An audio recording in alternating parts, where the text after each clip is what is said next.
सो hey guys, welcome back. स्वागत है आप सभी लोगों का एक और नई वीडियो में। पोकेमॉन जर्नीज में ऐश के साथ एक और मेन कैरेक्टर है जो कि है गो। और गो ने अभी तक काफी सारे पोकेमॉन पकड़ लिए हैं एंड आज हम देखने वाले हैं गो के बारे में 15 इंटरेस्टिंग फैक्ट। सारे फैक्ट्स काफी ऑसम और यूनिक होने वाले हैं, जिनमें से ज्यादातर फैक्ट्स आपको पता भी नहीं होंगे। तो हाँ, वीडियो को एंड तक जरूर देखना और वीडियो को लाइक करना मत भूलना। साथ में चैनल को सब्सक्राइब नहीं किया तो सब्सक्राइब करके बेल नोटिफिकेशन को इनेबल कर देना। एंड अब स्टार्ट करते हैं, लेट्स गेट स्टार्टेड। तो स्टार्ट करते हैं फैक्ट नंबर 1 के साथ। फैक्ट नंबर 1, तो जैसे रियल वर्ल्ड में कुछ लोग राइट हैंडेड होते हैं, वहीं पे कुछ लोग लेफ्ट हैंडेड होते हैं। और ऐसे ही पोकेमॉन में भी कुछ लोग लेफ्ट हैंडेड है, वहीं पे कुछ लोग राइट हैंडेड है। बट क्या आपको पता है, हमारा गो लेफ्ट हैंडेड है और वो अपने ज्यादातर काम लेफ्ट हैंड से करता है।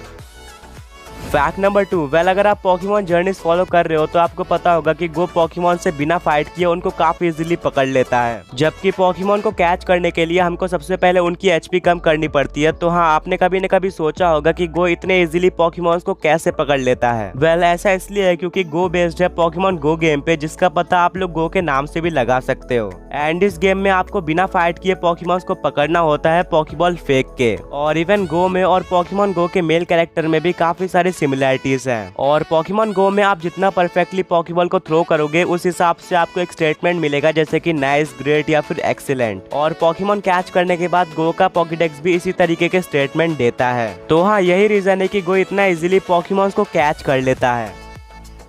फैक्ट नंबर 3, अब ऐश के काफी सारे ट्रैवलिंग कंपेनियंस है, जैसे कि सरीना, मिस्टी या फिर ब्रॉक। एंड आप में से काफी लोग गो को भी ऐश का एक ट्रैवलिंग कंपेनियन मानते होंगे। बट गो के बारे में कहीं पे भी ऐसा नहीं बताया गया है कि वो ऐश का एक ट्रैवलिंग कंपेनियन है। और हर जगह उसको मेन कैरेक्टर बताया गया है या फिर ऐश के बाद सेकंड मोस्ट इम्पोर्टेंट कैरेक्टर बताया गया है पोकेमॉन एनिमे का। फैक्ट नंबर 4, क्या आपको पता है गो पोकेमॉन एनिमे का सबसे पहला ऐसा मेन कैरेक्टर है जिसने किसी पोकेमॉन के रेगुलर फॉर्म और रीजनल फॉर्म दोनों को पकड़ा हो। और वो पोकेमॉन है एग्जीक्यूटोर। गो ने एक रेगुलर एग्जीक्यूटोर को भी पकड़ा है और साथ में अलोलन एग्जीक्यूटोर को भी पकड़ा है। फैक्ट नंबर 5, क्या आपको पता है ऐश के बाद गो सबसे पहला ऐसा मेन मेल कैरेक्टर है जिसने किसी शाइनी पोकेमॉन को कैच किया हो या फिर किसी पोकेमॉन को रिलीज किया हो। क्योंकि गो ने पोकेमॉन जर्नीज के एपिसोड मैड अबाउट ब्लू में एक शाइनी वोल्टॉर्क को पकड़ा था। और गो ने 2 पोकेमॉन को रिलीज किया है, सबसे पहला है फ्लोवेट एंड सेकंड है अलोलन नाइनटेल्स। और फैक्ट नंबर 6, तो गो मेनली पोकेमॉन गो गेम पे बेस्ड है, बट गो एक बैकपैक भी कैरी करता है। और वो बैग बेस्ड है पोकेमॉन स्वॉर्ड एंड शील्ड के मेन कैरेक्टर यानी कि विक्टर के बैग पे। एंड आप लोग साइड बाय साइड देख भी सकते हो, दोनों बैग काफी ज्यादा सिमिलर लगते हैं।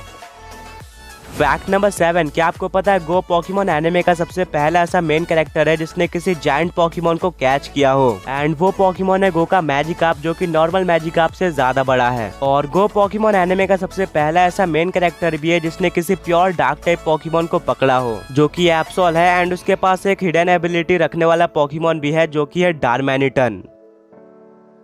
फैक्ट नंबर 8, क्या आपको पता है गो अभी तक पोकेमॉन वर्ल्ड के सारे टाइपिंग यानी कि 18 टाइपिंग के पोकेमॉन्स को पकड़ चुका है। और वो भी सिर्फ और सिर्फ एक ही रीजन में। एंड उसके पास अभी तक ऐश से ज्यादा पोकेमॉन्स हो चुके हैं। और हाँ, एक और फैक्ट ये है कि गो अभी तक सारे रीजन्स में ट्रैवल कर चुका है पोकेमॉन जर्नीज में।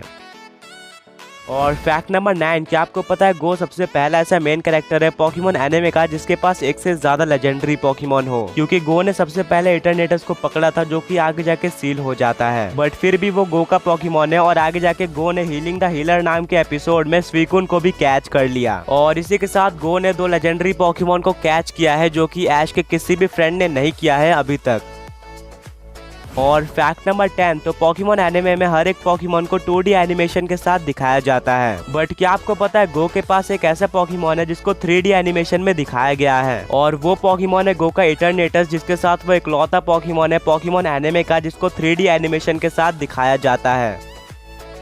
फैक्ट नंबर 11, आपको ये तो पता होगा कि गो ने अभी तक 2 लेजेंडरी पोकेमॉन को कैच किया है, जो कि है स्वीकुन और इटरनेटस। बट क्या आपको पता है जिस एपिसोड में गो ने इन दोनों पोकेमॉन को कैच किया था, उस एपिसोड के बाद से ये दोनों पोकेमॉन अपीयर ही नहीं हुए हैं। यानी कि स्वीकुन हीलिंग द हीलर एपिसोड के बाद से अभी तक किसी भी एपिसोड में अपीयर नहीं हुआ है। और वहीं पे इटरनेटस द लेजेंड्स अवेकन एपिसोड के बाद से अभी तक किसी भी एपिसोड में अपीयर नहीं हुआ है। हाँ, हमें वो एक बार फ्लैशबैक में दिखाया गया था, बट फिजिकली वो अभी तक अपीयर नहीं हुआ है।